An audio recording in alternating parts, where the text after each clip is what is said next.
lecture de la parole.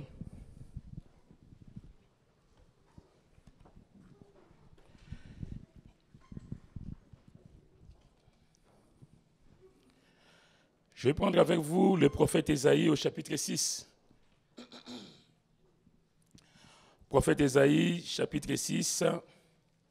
C'est un chapitre qui comporte 13 versets. Nous allons lire les 13 versets. Il nous est dit: l'année de la mort du roi Osias, je vis le Seigneur assis sur un trône très élevé, et le pan de sa robe remplissait le temple. Des séraphins se tenaient au-dessus de lui. Ils avaient chacun 6 ailes, dont ils se couvraient la face. 2 dont ils se couvraient la face, 2 dont ils se couvraient les pieds, et 2 dont ils se servaient pour voler.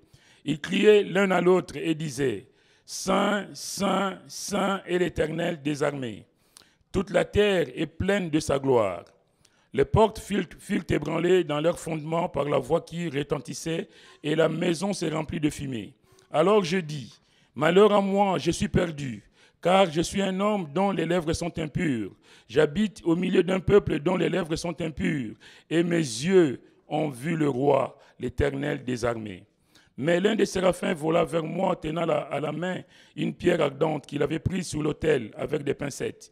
Il en toucha ma bouche et dit: ceci a touché tes lèvres, et ton iniquité est enlevée, et ton péché est expié.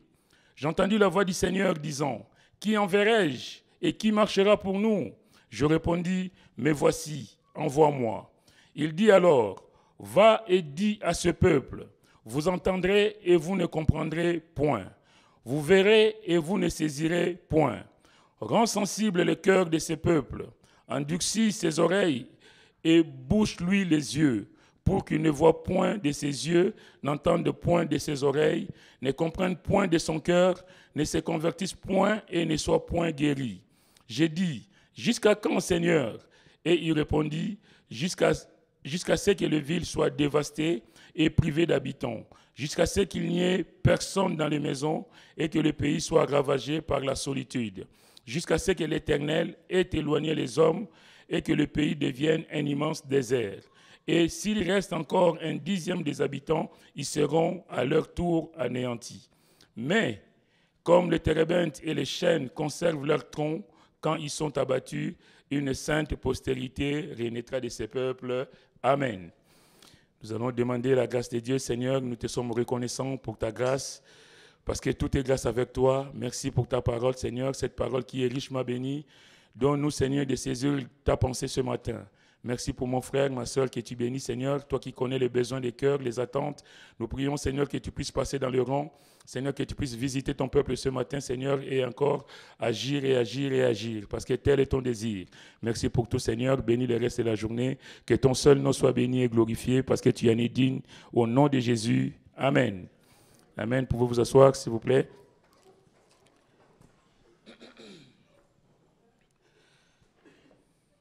Alors, depuis la mort de Salomon, le royaume d'Israël est divisé. J'ai eu l'occasion d'en parler dans un des messages. Le royaume d'Israël donc est divisé en deux. Le royaume du nord avec les 10 tribus, on en a parlé récemment, avec Samarie pour capitale, et le royaume du sud appelé Juda, réunissant seulement 2 tribus, Juda et Benjamin. Le prophète reçoit ici une vision dans l'année de la mort du roi Osias, c'est-à-dire aux alentours de l'année 740 avant Jésus-Christ. Un mot sur ce roi. La Bible nous dit que ce roi avait recherché l'Éternel. Il avait recherché l'Éternel qui le fit prospérer. Ce roi, le roi Osias, avait fortifié Jérusalem et réorganisé l'armée. Mais ce roi va mourir de lèpre, parce que malgré ce qu'il avait fait, son cœur n'était pas complètement attaché au Seigneur. La Bible dit que ce roi va devenir puissant. Et parce qu'il est devenu puissant, il va se permettre de rentrer dans le temple pour offrir le parfum. Bien-aimés, ce matin, je m'arrête déjà à ce roi pour montrer que Dieu n'accepte pas n'importe quoi dans sa maison. Ça, c'est tout à fait normal. Le Seigneur n'acceptera jamais ce que lui, il n'a pas prévu dans sa maison. Combien nous devons être attentifs dans la maison du Seigneur. Combien nous devons être attentifs dans ce que Dieu nous donne, dans ce que Dieu nous confie. Ce roi va mourir de lèpre parce que le Seigneur l'a frappé de lèpre. Il va se ruer dans les temples pour offrir les parfums, alors que les sacrificateurs vont le suivre et vont dire « mais ce n'est pas à toi de le faire ». Et devant cette situation, ce roi va être frappé de lèpre. Et je vais dire ce matin, bien-aimés, qu'on ne se moque pas de Dieu. Qu'on ne se moque pas de Dieu. Quelquefois, nous faisons des choses comme bon nous semble. Mais combien nous devons rester attachés à la parole de Dieu. Rester attachés aux consignes que Dieu nous donne. Et son fils Jotam va diriger le pays pendant que lui, il était devenu donc lépreux. Et son fils va chercher le Seigneur. Évidemment, quand on a vu comment le Seigneur a frappé quelqu'un à côté de nous, la peur s'installe. Cette situation nous sert de leçon pour régler nos vies. Mais en tout cas, vous pouvez le lire c'est dans 2 Chroniques 26. Vous pouvez lire l'histoire de ce roi. Revenons au prophète Ésaïe. L'homme de Dieu va dire au verset 1er, « Je vis le Seigneur assis sur son trône, très élevé. » Il s'agit ici d'une vision. On n'est pas dans un rêve, on n'est pas dans des pensées. Il va voir dans une vision le Seigneur assis sur son trône très élevé. Et nous savons que Dieu avait dit à Moïse dans Exode chapitre 33, verset 20, que nul homme ne peut voir ma face et vivre. Comment est-ce que cet homme peut voir Dieu et vivre? Même Moïse, lui, ne verra Dieu que de dos, c'est-à-dire imparfaitement. Moïse, la Bible dit qu'il est celui qui parlait avec Dieu face à face comme on parle avec son ami. Mais la Bible est claire, nul homme ne peut voir ma face et vivre. Nous connaissons l'histoire de Jacob. Jacob qui marchait à la rencontre d'Ésaü dans Genèse chapitre 32. Jacob dira, « Je vis Dieu face à face et mon âme a été sauvée. » Genèse 32, verset 30. Et il a appelé ces lieux Péniel. Mais là, aussi pareil, Moïse a vu Dieu imparfaitement, il a vu Dieu de dos, parce qu'aucun homme ne peut voir Dieu et vivre. Et pour Jacob va lutter avec l'ange de l'Éternel. Et ça, on est dans ce qu'on appelle en théologie une théophanie, c'est-à-dire une apparition de l'ange de l'Éternel qui préfigurait Jésus-Christ. Jacob avait besoin de voir la face de Dieu avant d'aller rencontrer Ésaü. Nous connaissons l'histoire de l'usurpation du droit d'aînesse. Jacob a usurpé les droits d'aînesse de son frère. Et là, Jacob va aller chez Laban, chez son oncle, mais il est question qu'il revienne sur sa terre natale. Et Dieu est avec lui. Mais comme il a peur, Dieu, il a besoin d'être fortifié, d'être encouragé pour aller à la rencontre d'Ésaü. Donc Jacob avait vraiment besoin de voir la face de Dieu, parce que bien aimé, quand nous sommes en difficulté, quand nous avons un projet, quand nous sommes dans des situations difficiles, et combien nous avons besoin de chercher la face du Seigneur. Je pense que l'exemple de Jacob doit nous servir de leçon. C'est-à-dire que je n'avance pas tout seul dans mes projets, je ne fais pas tout seul ce que je veux, mais je veux, Seigneur, que tu sois impliqué dans ma vie, que tu sois impliqué dans les moindres détails. Il y a une bien-aimée qui a prié tout à l'heure, qui a dit que combien il est important de chercher la face du Seigneur dans chaque situation. Le psalmiste le dit dans le psaume 105, verset 4, « Ayez recours à l'Éternel et à son appui, cherchez continuellement sa face. » Combien nous avons besoin de chercher, de rechercher la face du Seigneur. Quelquefois, nous vivons notre vie comme si tout dépendait de nous. Mais nous devons prendre conscience que nous ne sommes rien sans le Seigneur. Sans moi, vous ne pouvez rien faire, nous dit le Seigneur. Pour Ésaïe, donc, c'est spirituellement qu'il voit le Seigneur.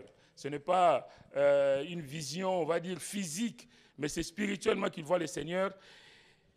Mais alors, que voit le prophète? Il voit le Seigneur dans sa magnificence assis sur son trône de gloire. Et la Bible dit que le pan de sa robe remplissait le temple, ce qui est synonyme de ce qu'Ésaïe dit au chapitre 66, « La terre est mon marchepied et le ciel est mon trône. » Dieu du haut de son ciel de gloire a ses ennemis sous ses pieds. Il est au contrôle de chaque situation. Rien ne peut lui résister sur cette terre. Il est du haut de son ciel de gloire, il maîtrise chaque détail de la vie ici-bas. Il maîtrise tout ce qu'il y a sur la terre et ses ennemis sont sous ses pieds. Ésaïe va voir ensuite les séraphins. Les séraphins, ce sont des créatures angéliques que Dieu met au service des hommes. Au verset 3, il dit, on va prendre la Bible, donc il voit les séraphins se tenant au-dessus de lui. Ils avaient chacun les ailes dont ils se couvraient pour voler et tout ça. Il dit au verset 3, ils criaient l'un à l'autre et disaient, Saint, Saint, Saint est l'Éternel des armées. Saint, Saint, Saint. Comme un rappel. Comme un rappel que Dieu est saint. Et à ce titre, l'homme pécheur doit se tenir à carreau. La sainteté de Dieu, ses anges proclament sa sainteté. Au verset 4, qu'est-ce qu'il voit? Il voit la maison remplie de fumée. Ça nous rappelle la Shekinah. La Shekinah, c'est la gloire de Dieu. Quand la gloire de Dieu descend, il se passe quelque chose. Dieu, quand il descend dans une vie, il se passe quelque chose. C'est pourquoi, encore quelqu'un qui priait tout à l'heure, que quand on est un véritable chrétien, la vie est transformée. Il y a un bouleversement dans ta vie parce que la gloire de Dieu demeure en toi. Alléluia. Et la Bible nous parle de la gloire de Dieu manifestée lorsque Moïse a été chercher les 10 commandements au mont Sinaï.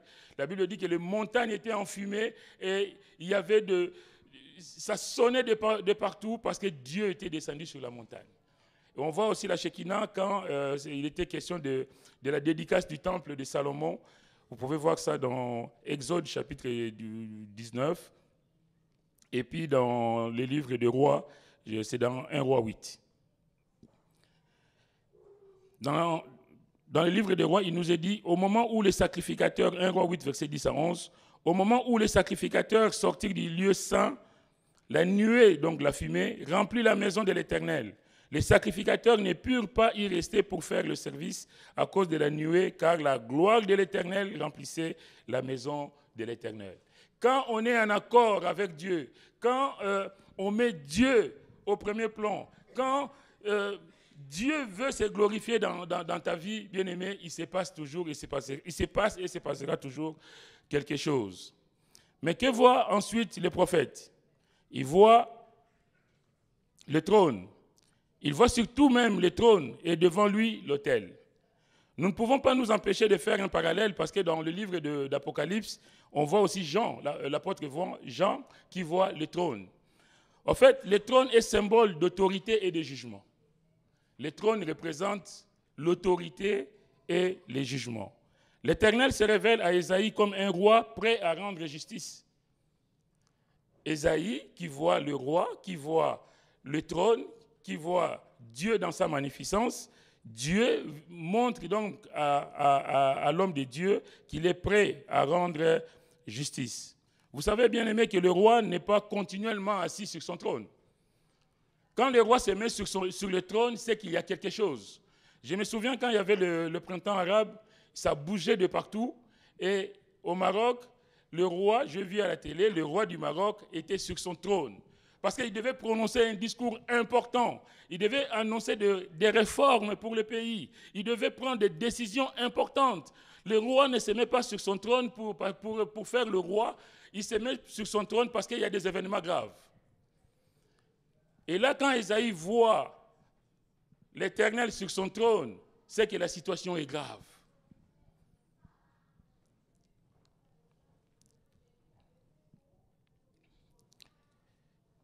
C'est ce que donc l'apôtre Jean va voir dans les livres de l'Apocalypse, parce que là, on est dans la fin. La vision du trône donc est une anticipation de ce que donc Jean verra dans l'Apocalypse. Cela indique qu'en ce moment-là, le temps de grâce est révolu. Quand l'apôtre Jean voit le trône, on est dans les livres d'Apocalypse, il est en train de nous annoncer que le temps de grâce est révolu. Et c'est l'heure de jugement. Le temps de jugement a sonné. Bien-aimés, nous devons savoir que depuis la venue de Jésus-Christ, la grâce est rentrée dans le monde. Mais après la grâce, il y aura forcément le jugement. Parce que la grâce n'est pas, on va dire, pas tout le temps. La grâce ne sera pas éternelle. À un moment, la porte de la grâce va se fermer. C'est pourquoi dans Jean 1, verset 17, il est dit « Car la loi a été donnée par Moïse, la grâce et la vérité sont venues par Jésus-Christ. » Moïse a donné la loi pour montrer qu'aucun homme ne peut satisfaire à 100% à la loi de Dieu, pour montrer à l'homme son incapacité à plaire à Dieu, que tout homme a besoin de la grâce de Dieu. Combien nous devons bénir le Seigneur pour cette grâce? Combien nous devons réaliser que sans la grâce de Dieu, nous ne sommes rien? Combien chaque jour, mes frères et mes sœurs, nous devons remercier le Seigneur pour sa grâce? Dès le matin, Seigneur, je te bénis pour ta grâce. Je ne suis pas digne, Seigneur, de me lever ce matin. Quel effort j'ai fait pour me lever? Quel effort j'ai fait pour arriver jusque-là? Seigneur, combien je vais te dire merci pour la grâce que tu m'accordes chaque jour. Que ton nom soit béni, Seigneur. Alors, que produit cette vision chez Ésaïe? Ésaïe prend conscience de sa petitesse. Il voit Dieu dans sa splendeur, il voit Dieu dans sa magnificence, et il est conscient de sa petitesse, de son indignité devant la grandeur, devant la beauté, devant la sainteté de Dieu. Combien c'est important l'homme que nous sommes, mes frères, mes sœurs, de considérer la grandeur de Dieu dans notre vie, de savoir que nous ne sommes rien sans lui. Quelquefois, nous vivons notre vie comme si nous étions quelque chose. Quelquefois, nous nous comportons parce que nous avons un compte bien rempli, parce qu'on est beau de figure, belle de figure. Je fais ma vie parce que je suis une belle femme et moi, rien ne me résiste, aucun homme ne me résiste. Moi, je suis un bel homme, aucune femme ne me résiste. Aujourd'hui, tu peux partir, j'en trouverai une autre. Combien nous devons vivre dans la crainte, dans le respect de Dieu? Combien nous devons savoir que nous ne sommes rien? Cette beauté que tu as aujourd'hui, c'est passager. Demain, sous terre, les vers vont se faire la fête demain. Combien nous devons réaliser tout ça? Mais en tout cas, c'est ce que Ésaïe comprend ici. Il est bouleversé par ce qu'il voit. Il s'écrie « Malheur à moi, je suis perdu ». Il est juif. Il connaît la parole de Dieu. Il sait que la Bible dit qu'aucun homme ne peut voir Dieu et vivre. Aucun homme ne peut tenir devant la sainteté de Dieu. Et il dit, malheur à moi, je suis perdu, parce qu'il connaît évidemment tout ça. Quelles leçons nous pouvons tirer de ce que Ésaïe va vivre? La première leçon, c'est de ne pas prendre Dieu à la légère, ni sa parole à la légère. Ésaïe, c'est un prophète. Nous sommes au chapitre 6. C'est quelqu'un qui a déjà, si on tient compte de ce qui est aujourd'hui, il a déjà écrit 5 chapitres. C'est quelqu'un qui a parlé du péché du peuple. C'est quelqu'un qui a dénoncé le méfait du peuple. Mais aujourd'hui, face à la sainteté de Dieu, il va dire « Je suis perdu ». Il est perdu comme les autres. Quand l'homme s'humilie, le cœur de Dieu se réjouit. Quand on réalise qu'on n'est rien, qu'on est petit, quand on réalise que tout ce qu'on a, c'est par pure grâce, mes frères, mes sœurs, notre vie change. Le vrai chrétien, on disait, la sœur priait tout à l'heure, mais le vrai chrétien, c'est celui qui réalise que je ne suis rien. Seigneur, sans toi, je suis perdu. Sans toi, Seigneur, je ne vaux rien. Ce n'est pas mon compte en banque qui fait que je sois quelque chose. Ce n'est pas ce que je suis extérieurement qui fait que je sois quelque chose. Mais Seigneur, je vais considérer que tu m'as fait grâce, tu m'as donné ce que j'ai et que demain, si tu le retires, je ne suis rien.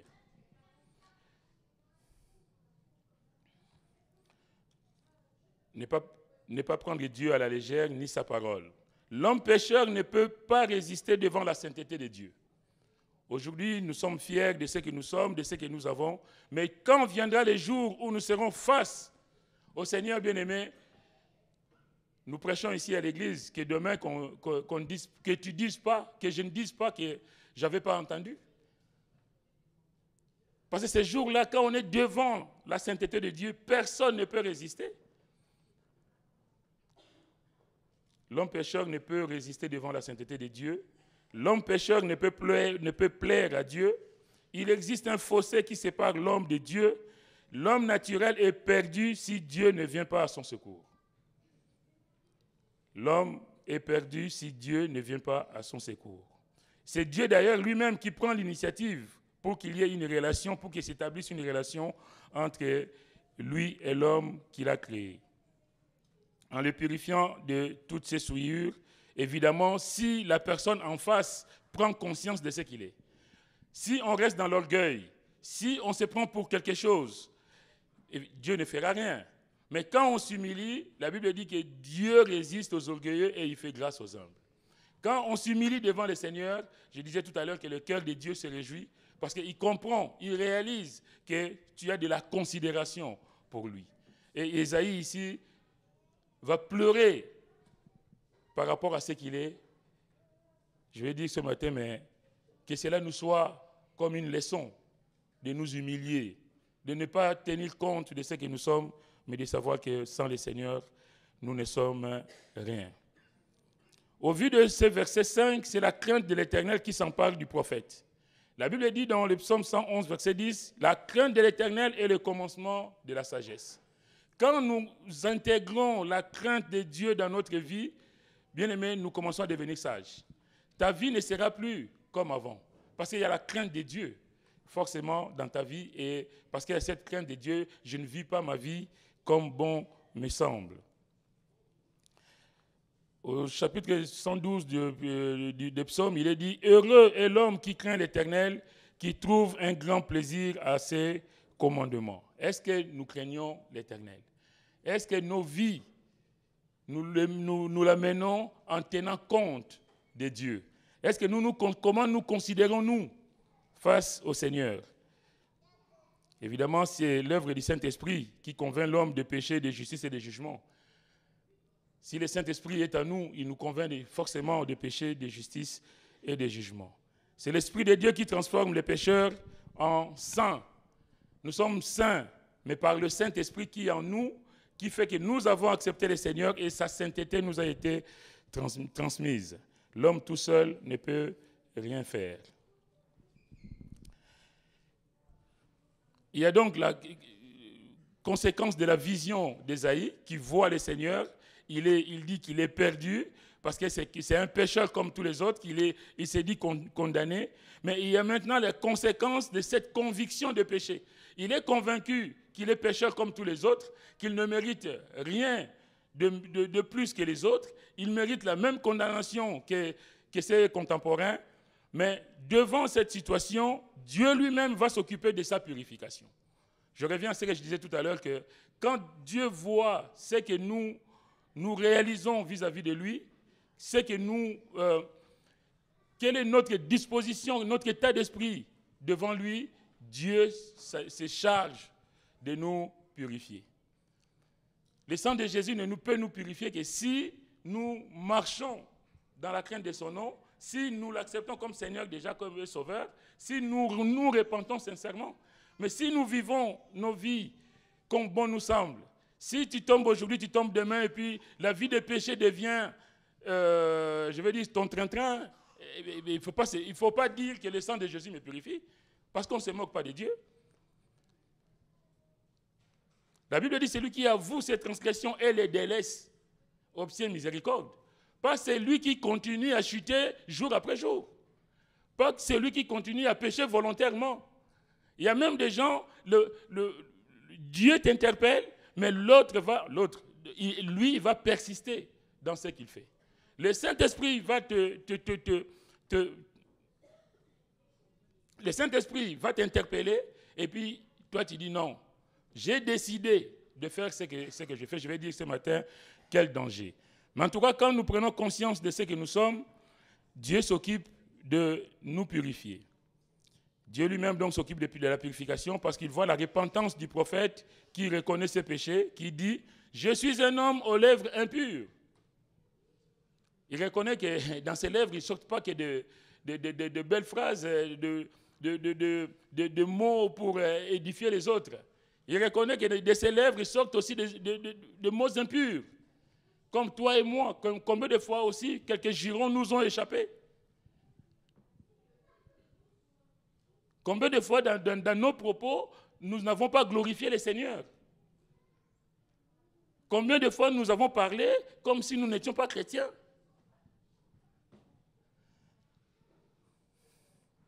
Je suis un homme aux lèvres impures. Non seulement il reconnaît ses péchés personnels, mais il s'identifie à son peuple. Il dit, j'habite au milieu d'un peuple dont les lèvres sont impures. Seigneur, comment est-ce que je peux être parfait? Moi qui ne suis pas pur. Et j'habite au milieu des gens aussi pécheurs que moi. Et Dieu a vu son cœur. Dieu a vu son humilité. La Bible dit au verset 6, tenant à la main une pierre ardente, donc les séraphins vont tenir à la main une pierre ardente, et la pierre ardente nous parle de Jésus. Jésus qui est la pierre angulaire, pierre vivante, rejetée par les hommes, mais choisie et précieuse devant Dieu. L'apôtre Pierre dira, celui qui croit en elle, en cette pierre, donc en Jésus, ne sera point confus. Jésus est la pierre angulaire, la pierre vivante, cette pierre rejetée par les hommes, mais la pierre précieuse choisie par Dieu lui-même. Et les séraphins, donc, tenant à la main une pierre ardente qu'il avait prise sur l'autel. Il faut savoir comment étaient disposés les temples. La pierre, c'est cette pierre. Ils ne vont pas la chercher n'importe où. La pierre ardente a été prise sur l'autel. L'autel symbolise la croix. Et si nous prenons la configuration du tabernacle, il y avait d'abord la clôture, il y avait après le parvis, et enfin il y avait le temple, divisé en lieu saint et lieu très saint. Dans le parvis, c'est-à-dire dans la cour, il y avait l'autel des holocaustes, appelé aussi autel des sacrifices. Et il y avait, après l'autel des sacrifices, il y avait la cuve des reins, et après la cuve des reins, on accédait au temple, au lieu saint. Et cet autel représente la croix du Seigneur Jésus. Le feu qui brûle dans le temple, le feu qui brûle, que ce soit dans les tabernacles ou dans les temples plus tard, représente la croix du Seigneur. On n'est purifié qu'au travers de l'œuvre accomplie par le Seigneur à la croix. Il n'y a aucune solution, il n'y a aucune alternative, il n'y a aucun autre moyen, il n'y a aucun autre nom que Dieu a donné parmi les hommes pour qu'ils soient sauvés, sinon le nom de Jésus. Pour offrir les parfums dans le temple, il fallait utiliser un feu, il ne fallait pas utiliser un feu étranger. Si on récapitule un peu, on résume le culte de l'Israélite. Quand on arrivait au temple, le sacrificateur n'avait pas le droit de prendre un autre feu que celui qui était sur l'autel. Pour offrir le parfum à l'intérieur, il fallait qu'on prenne le feu de l'autel. Il n'y avait pas à chercher une boîte d'allumettes à gauche, un briquet à droite. Je reprends ce que je disais tout à l'heure, que les choses de Dieu doivent être respectées. L'ordre donné par Dieu doit être suivi. On ne fait pas n'importe quoi dans la maison de Dieu. Donc pour offrir les parfums dans le temple, il ne fallait pas utiliser un feu étranger, mais le charbon pris sur l'autel des sacrifices. Et selon le Lévitique chapitre 6, le feu allumé par les sacrificateurs devait brûler continuellement. L'œuvre de la croix agit indéfiniment. Le feu que Dieu a allumé pour sauver l'humanité brûle indéfiniment. Le feu allumé par les sacrificateurs donc devait brûler continuellement. Et ce feu devait servir à brûler le parfum, comme j'ai dit tout à l'heure. Mais les fils d'Aaron, Nadab et Abihu, ont brûlé le parfum devant l'Éternel avec un feu étranger. Ça revient à ce que je disais encore tout à l'heure, le roi Osias qui va se présenter dans le temple pour offrir le parfum alors qu'il n'avait aucun droit. Il n'y avait aucun texte qui lui donnait ce droit, mais parce qu'il était roi, il se croyait tout permis. Et ici, dans les livres de Lévitique, on voit les fils d'Aaron qui se permettent parce qu'ils sont fils du souverain sacrificateur, de prendre n'importe quel feu pour offrir le parfum. Je rappelle ce que je dis tout à l'heure, que notre rang social, notre position, que notre je sais quoi, ne fasse pas de nous des gens qui se moquent de Dieu, qui ne veulent pas appliquer la parole de Dieu à la lettre, qui se prennent pour quelque chose. En tout cas, ils ont été consumés sur le coup devant l'Éternel. Dieu a dit que c'est le charbon pris sur l'autel des sacrifices. C'est ce feu-là qui servira à offrir les parfums odoriférants pour réjouir le cœur de Dieu. Ce n'est pas le feu pris à gauche ou à droite. Combien nous devons être à l'écoute, mes frères et mes sœurs, de la parole de Dieu. Combien nous devons faire attention à notre comportement. C'est à l'autel, à la croix, que l'on reçoit la purification. La preuve ici, Isaïe, on ne va pas chercher la pierre ardente ailleurs, sur l'autel. C'est de l'autel que nous recevons notre purification. C'est de la croix que nous recevons la purification de nos péchés. C'est pas au travers de l'œuvre que Jésus a accomplie à la croix du Calvaire que nous sommes purifiés de nos péchés. D'ailleurs, ce n'est qu'après cette purification que Dieu va l'appeler. Dieu va dire, quand Dieu dit, qui enverrai-je? Ésaïe peut répondre, mais voici, envoie-moi.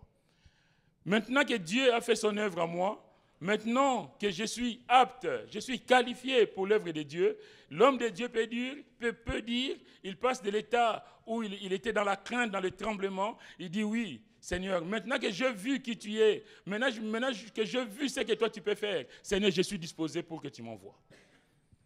Bien aimé, quand nous réalisons ce que Dieu a fait de nous, on ne peut pas dire non. J'ai béni le Seigneur, j'ai vu, il y a comme un frémissement dans l'église, des gens qui s'élèvent pour l'évangélisation. Combien mon cœur s'est réjoui, j'ai vu sur WhatsApp les échanges et tout ça, mais j'ai dit, j'ai béni le Seigneur. Que les hommes, les femmes s'élèvent pour le Seigneur. Quand Dieu est passé dans ta vie, quand le Seigneur s'est manifesté dans ta vie, tu ne peux pas ne pas aller annoncer la bonne nouvelle. Tu ne peux pas ne pas te lever pour dire « Venez voir ce que Dieu a fait dans ma vie ». En tout cas, Ésaïe, lui, étant passé par cette purification, rien ne l'empêchait de dire « Mais voici, envoie-moi ». Parce qu'il est rendu capable, il est apte pour le service, parce qu'il a compris que ce Dieu-là, on ne peut pas lui résister. Et combien j'ai besoin d'annoncer la bonne nouvelle. Combien j'ai besoin de dire aux gens de faire attention, parce que ce Dieu-là, c'est vraiment un feu dévorant. C'est un Dieu qui est magnifique, qui est bon, mais c'est un Dieu devant lequel on ne peut pas résister si on reste dans son état de péché. Laissez-moi vous dire que c'est Dieu lui-même qui prépare, c'est Dieu qui équipe pour un service efficace. On ne devient pas pasteur parce qu'on s'est réveillé un matin. Ben, il y en a qui le font. Et ils ont décidé de devenir pasteur. Pasteur par la volonté de Dieu. Quelle volonté, on ne sait pas comment, c'est de boum, pasteur, c'est pas grave. Mais Dieu connaît toutes choses. Mais on sert le Seigneur quand il y a eu cette rencontre avec le Seigneur. Quand il y a eu ce face-à-face avec le Seigneur et qu'on a réalisé que, oui, Seigneur, moi je veux te servir. Moi j'ai dit oui pour aller annoncer la bonne nouvelle. Il y a cet échange qui s'est fait entre Dieu et la personne appelée.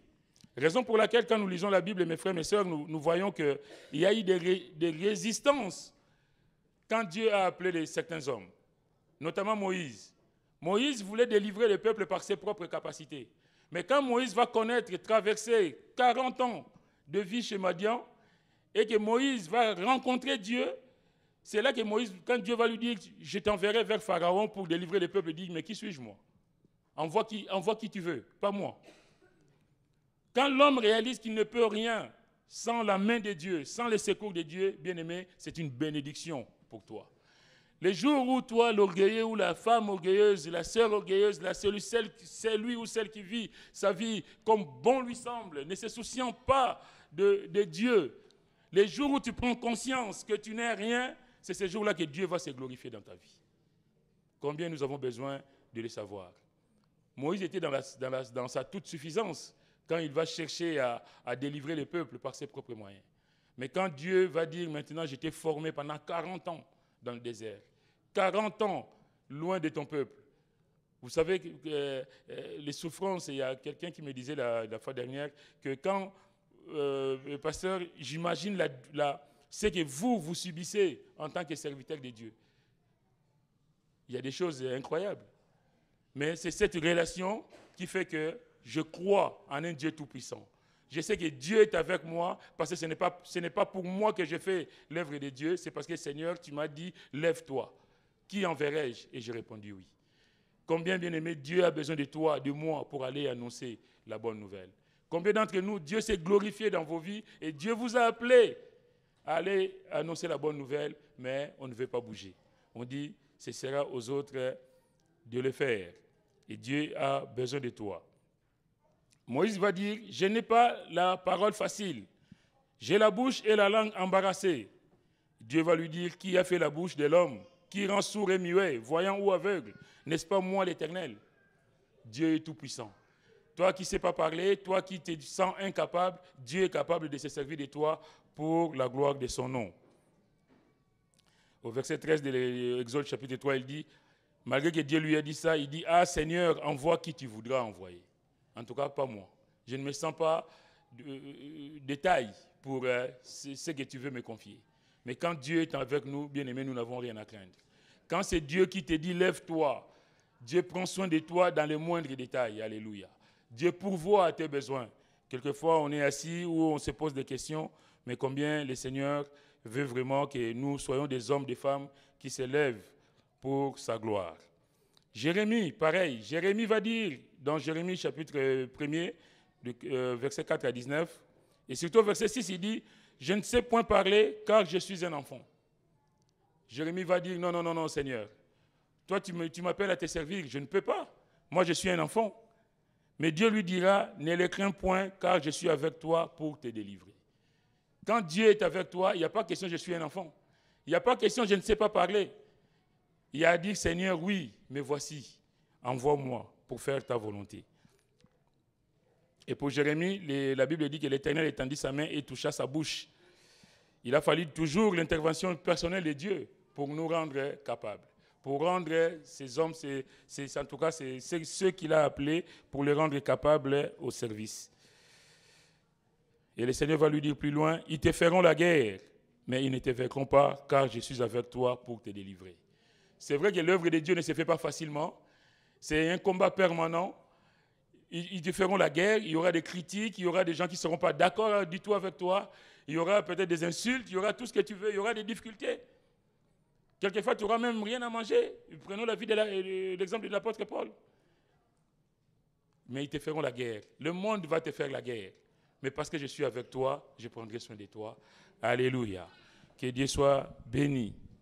Mais en tout cas, quand Dieu est avec nous, mes frères, mes sœurs, le monde peut trembler autour de nous, mais sachons que l'Éternel est toujours là pour nous aider, pour nous secourir. Il dira à Jérémie, avant que je t'aie formé dans le ventre de ta mère, je te connaissais. Et avant que tu sois sorti de son sein, je t'avais consacré.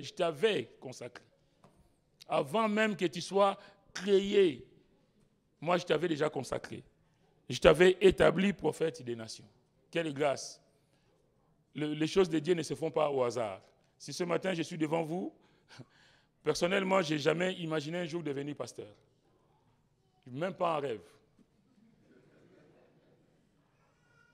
Mais quand le moment est venu, Dieu s'est glorifié, et là, comme dit Jérémie, tu m'as saisi et tu m'as vaincu. Tu ne peux pas résister quand tu vois, quand tu vois ce que Dieu peut faire dans une vie.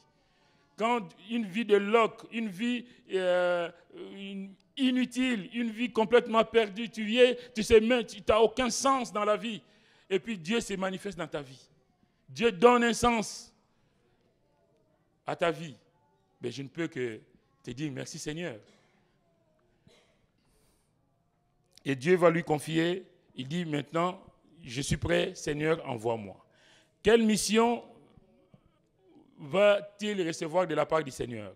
La première mission, c'est, on l'a lu tout à l'heure, du verset 9 à 13, il annonce la captivité des deux royaumes.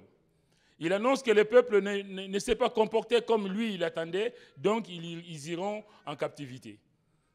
Et quand cela va arriver, on sait qu'on en a parlé dernièrement. Quand c'est arrivé, c'était annoncé.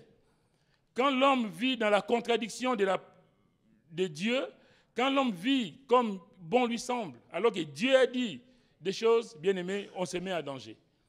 Et Dieu annonce à Ésaïe qu'il y aura donc la captivité des deux royaumes. La deuxième mission que Dieu lui donne, c'est au chapitre 7, il vient dire au roi Akaz, vous pouvez le lire vous-même, qui est victime d'un complot entre Éphraïm, donc Israël, et la Syrie. Il lui dit d'être tranquille. C'est au chapitre 7, au verset 4. Donc Dieu l'envoie dire à ses rois, dis-lui, sois tranquille, ne crains rien, et que ton cœur ne s'alarme pas devant ces bouts de tison fumant. Combien nous avons besoin de savoir qu'en Christ, nous devons être tranquilles, que nous ne devons pas nous alarmer des situations qui peuvent arriver autour de nous. Quand j'ai Christ dans ma vie, je sais que il y a des choses qui peuvent s'agiter autour de moi, mais je vais dormir tranquille. Parce qu'il est dans la barque avec moi. Alléluia. D'être tranquille. Parce que Jésus, lui, est au contrôle de chaque situation. Je veux dire à quelqu'un ce matin, peut-être que tu te poses des questions par rapport à ta vie, par rapport à certains événements que tu subis, que tu vis. Et le Seigneur te dit, sois tranquille. Ne crains point. Je suis avec toi. Alléluia. Et c'est ce que le Seigneur dira nous connaissons l'histoire de la fille de Jairus dans les évangiles. Cet homme on va prendre d'ailleurs dans Marc chapitre 5, oui, on va prendre ces chapitres. Marc chapitre 5, nous gardons notre page d'Ésaïe.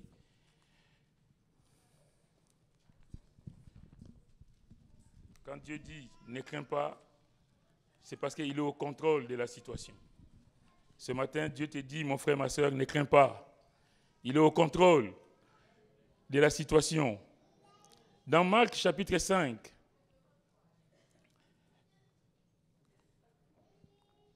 au verset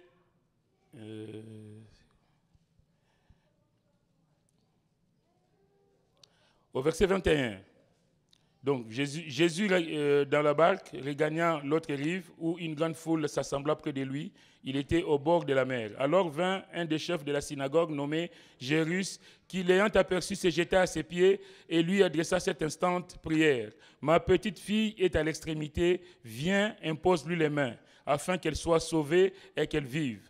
Jésus s'en alla avec lui. C'est extraordinaire, cet homme vient se jeter aux pieds du Seigneur.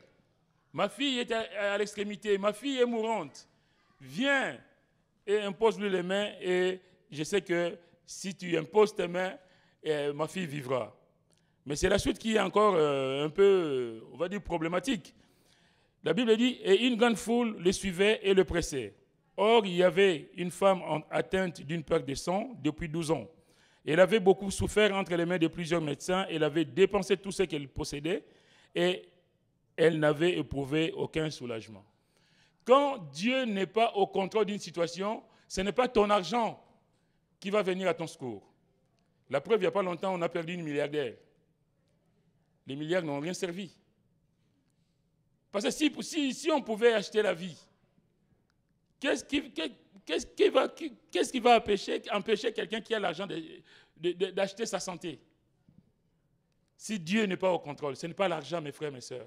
Ce n'est pas la beauté, ce n'est pas quoi que ce soit. Je me répète, mais c'est pour vous dire que vivons en harmonie avec le Seigneur. Et cette femme a tout dépensé. Elle avait dépensé tout ce qu'elle possédait, elle n'avait éprouvé aucun soulagement, mais était allée plutôt en empirant.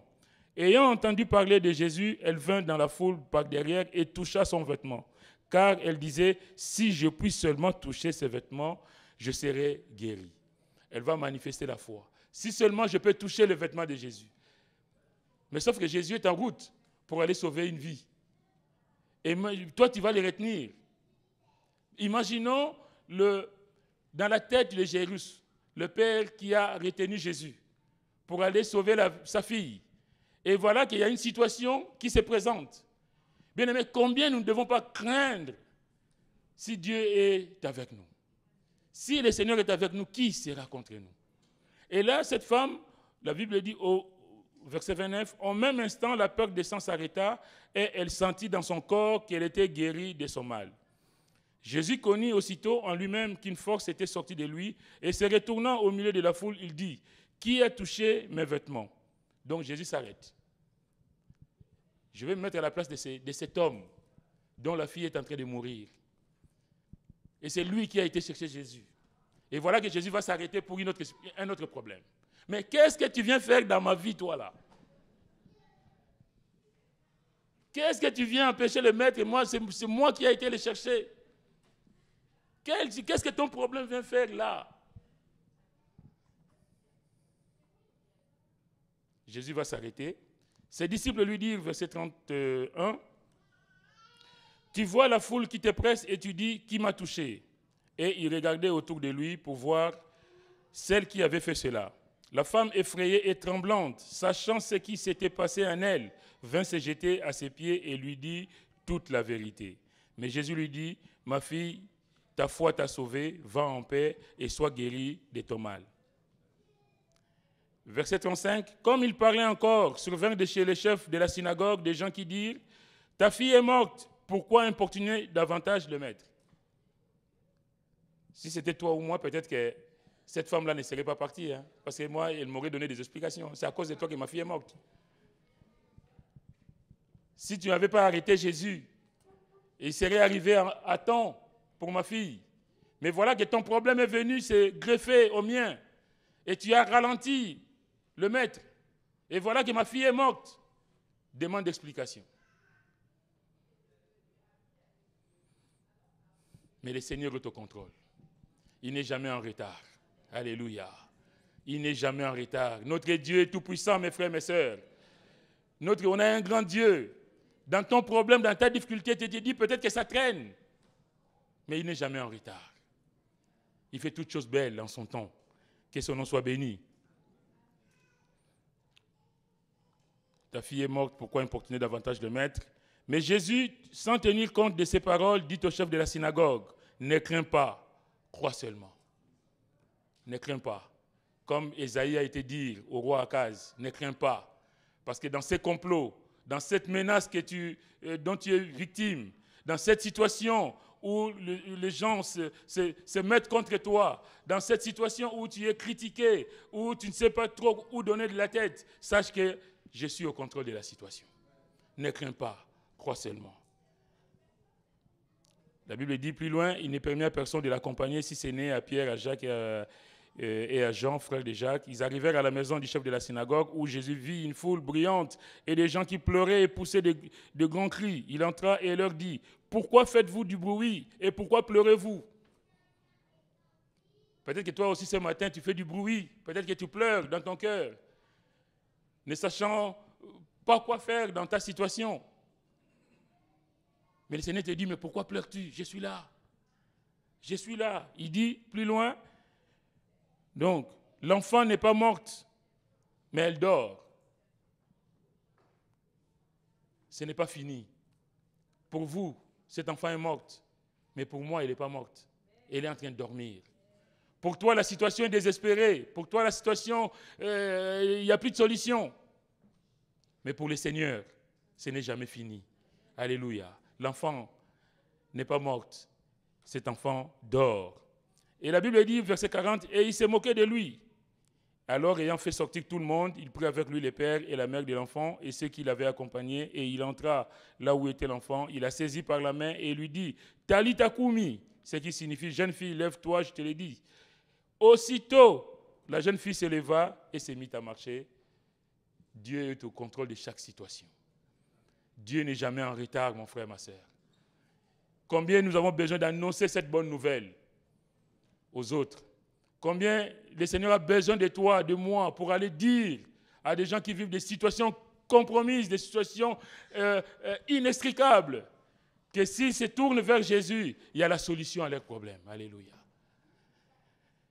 Ne crains pas, crois seulement. Que le nom du Seigneur soit béni. En résumé, le prophète Ésaïe donc est envoyé pour annoncer le salut par la foi en Christ, que le péché, le salaire du péché, c'est la mort. La vie du péché conduit à la catastrophe, donc la déportation du peuple, donc comme nous, c'est-à-dire la rupture avec Dieu, mais Dieu n'abandonne jamais ses enfants. Annoncer le salut par la foi en Jésus-Christ. Devant la déchéance de l'humanité bien-aimée, l'Éternel a prévu l'envoi du Sauveur. Et Ésaïe va dire, Ésaïe chapitre 7, verset 14, « Voici la Vierge deviendra enceinte, elle enfantera un fils et elle lui donnera le nom d'Emmanuel. » C'est le message. « Mais voici, envoie-moi. » C'est le message que Dieu va donner à Ésaïe. Va dire au roi, ne crains pas, mais pas qu'au roi, à tous ceux qui me font confiance, de ne pas craindre, je suis avec eux. Mais va dire au monde que la Vierge deviendra enceinte et qu'elle enfantera un fils et lui donnera le nom d'Emmanuel, Dieu avec nous.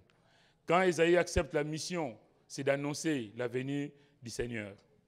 Quand Ésaïe accepte la mission, vous pouvez lire dans Ésaïe 25, on n'a pas le temps, où il est dit qu'il est celui qui vient essuyer nos larmes. Il est celui qui vient nous apporter le bonheur. Bien-aimés, en Jésus, nous avons le bonheur et le bonheur parfait.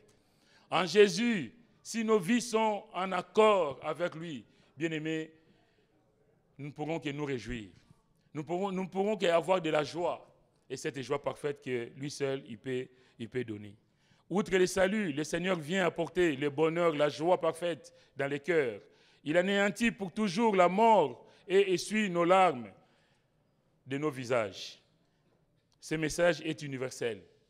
Oui, Seigneur, me voici, envoie-moi pour aller apporter la consolation là où il y a le deuil, pour aller apporter l'amour là où il y a la haine, pour aller apporter le pardon là où il y a les désordres, là où il y a le manque de réconciliation.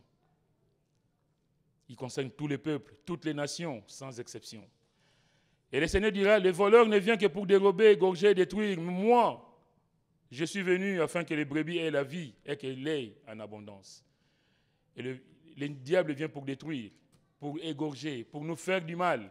Mais le Seigneur est là pour nous donner la vie et la vie en abondance. Mais le paroxysme du message d'Ésaïe, c'est Ésaïe 53, que nous lisons de temps en temps ici pour la Sainte Seine. Il annonce que le Messie serait un simple serviteur et qu'en plus il souffrirait. Jésus, le Fils de Dieu, est venu pour servir et non pour être servi. Dans Marc chapitre 10, verset 35 à 45, en réponse à Jean et Jacques qui cherchaient les places d'honneur, ils cherchent les places d'honneur, l'un à droite, l'autre à gauche du Seigneur. Le Seigneur dira, quiconque veut être grand parmi vous, qu'il soit votre serviteur. On cherche les premières places. Commencez par être les serviteurs des autres. Quiconque veut être le premier parmi vous, qu'il soit l'esclave de tous. Car le Fils de l'homme est venu, non pour être servi, mais pour servir et donner sa vie comme la rançon de plusieurs. Parce qu'il a servi, parce qu'il s'est humilié, parce qu'il s'est rendu obéissant jusqu'à la mort de la croix, Dieu l'a souverainement élevé et lui a donné le nom qui est au-dessus de tout nom, afin qu'au nom de Jésus, tous genoux fléchissent dans le ciel, sur la terre et sous la terre, et que toute langue confesse que Jésus-Christ est Seigneur, à la gloire de Dieu le Père. Parce qu'il s'est humilié, parce qu'il s'est rendu obéissant jusqu'à la mort de la croix. Cette croix me sera toujours chère, parce que c'est à la croix que nous avons la victoire. Afin qu'au nom de Jésus, tous genoux fléchissent. Mais je vais dire ce matin qu'au nom de Jésus, que mes frères et mes sœurs, que les maladies disparaissent, que les guérisons germent dans vos corps. Alléluia. Que les solutions soient débloquées, les situations compromises. Que le Seigneur se glorifie dans nos vies. Parce qu'il nous a donné la clé. Et la clé, c'est le Seigneur. Parce qu'il est venu servir, il nous a donné ce nom merveilleux qui est le nom de Jésus. Le nom de Jésus, c'est la solution à tous nos problèmes. Le nom de Jésus, c'est le nom qui ouvre toutes les portes. Il n'y a aucune porte qui peut résister à notre Seigneur. Ce matin, si vous êtes là, il est où le pasteur? Je vais laisser la place au pasteur, mais si nous sommes là, bien-aimés, lèvons-nous pour la gloire du Seigneur. Allons annoncer cette bonne nouvelle du salut. Disons au monde qu'il y a la solution à leurs problèmes, c'est Jésus-Christ. Que Dieu vous bénisse.